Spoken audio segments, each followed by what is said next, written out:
C'est difficile de voir son conjoint ou sa conjointe atteinte d'une maladie neurodégénérative. La personne, elle peut changer quand même assez drastiquement. Puis ça, j'ai toujours trouvé ça quand même assez particulier parce que tu tombes en amour avec une personne, des années plus tard, c'est plus la même, mais l'amour continue. Pour moi, prendre soin de l'autre, c'est l'aimer, peu importe ce qui arrive, peu importe dans quel état il est, peu importe de quel type d'aide il a besoin. Oui, bonjour, ici Marie-Ange Dufresne de chez Baluchon Alzheimer. Je vous appelle pour votre demande de répit au mois d'avril.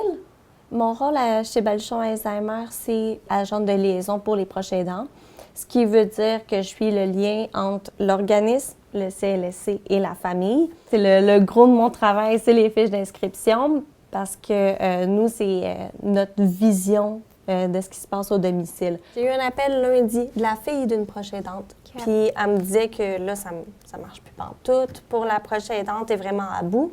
La proche aidante a perdu 20 livres en 2 mois. Oh.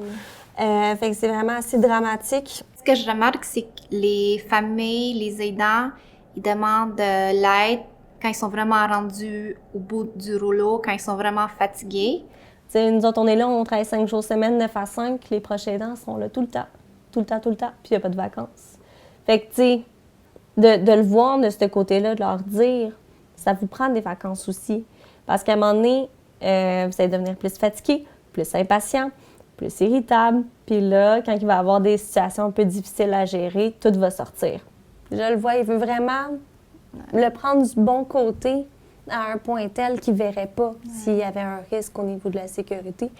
C'est ça qui est important parce que oui, il faut voir le positif, oui, il faut rendre ça constructif, mais d'un autre côté, si ça peut mettre la sécurité de quelqu'un en jeu, c'est pas... On peut pas sa sécurité puis celle de madame? Moi, je veux vraiment connaître la personne qu'on va accompagner avant d'envoyer qui que ce soit. On connaît nos employés, on connaît nos baluchonneuses. On veut s'assurer qu'il y a un match parfait. Donc, c'est sûr que toute l'histoire de vie de la personne est importante. On agit un peu comme des petits détectives à essayer de trouver c'est quoi qui se cache derrière ce comportement-là, quel besoin n'a pas été répondu, comment qu'on pourrait être pour rendre la personne plus à l'aise, plus confortable. Oui, c'est Patricia qui vous accompagne. Ça se passe bien? Je suis directrice des services cliniques chez Baluchon Alzheimer. Je peux dire que je suis comme la gestionnaire de risque dans le sens que c'est moi qui fais l'analyse de la demande de baluchonnage reçue. Je cible certaines problématiques. Je communique avec la travailleuse sociale pour lui demander plus de questions.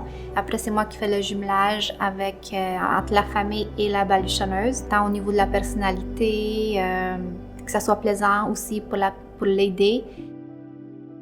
Donc, prends le temps de bien écrire ton journal d'accompagnement, les stratégies, pour qu'on puisse proposer les stratégies à l'aidante. Puis on va lui demander qu'elle le transmette à la travailleuse sociale pour que la travailleuse sociale puisse voir comment ça se passe 24 heures sur 24. Donc, une baluchonneuse, quand elle est à domicile, elle reste avec l'aidé minimum 4 jours. Ça peut aller jusqu'à 14 jours consécutifs. Donc, c'est vraiment du 24 heures sur 24. Quand elles sont confrontées à certaines difficultés, nous, on est toujours présents à l'écoute. Puis dès que le téléphone sonne, il y a toujours quelqu'un de responsable qui répond à la baluchonneuse. Le rôle du conseiller de famille est de servir de relais entre la famille, Baluchon Alzheimer et le réseau public de santé. Dans les 2 semaines qui suivent la fin de l'accompagnement, nous envoyons ce qu'on appelle le journal d'accompagnement à la famille. Donc concrètement, on revoit avec la famille les stratégies mises en œuvre par la baluchonneuse dans le cadre de son travail pour surmonter les difficultés aussi bien évoquées par la famille avant le début de l'accompagnement et les difficultés vécues par la baluchonneuse. On veut être le plus factuel possible. On ne fait pas dans le jugement. On veut montrer les faits. Et si on rencontre des difficultés, pouvoir proposer des solutions applicables pour que notre travail puisse donner les fruits attendus. C'est plus que du répit, parce que dans le baluchonnage, tu as l'accompagnement, tu as l'approche personnalisée à la personne, tu as un suivi après le baluchonnage. Je pense que c'est un peu tout ça que je voudrais que le monde retienne.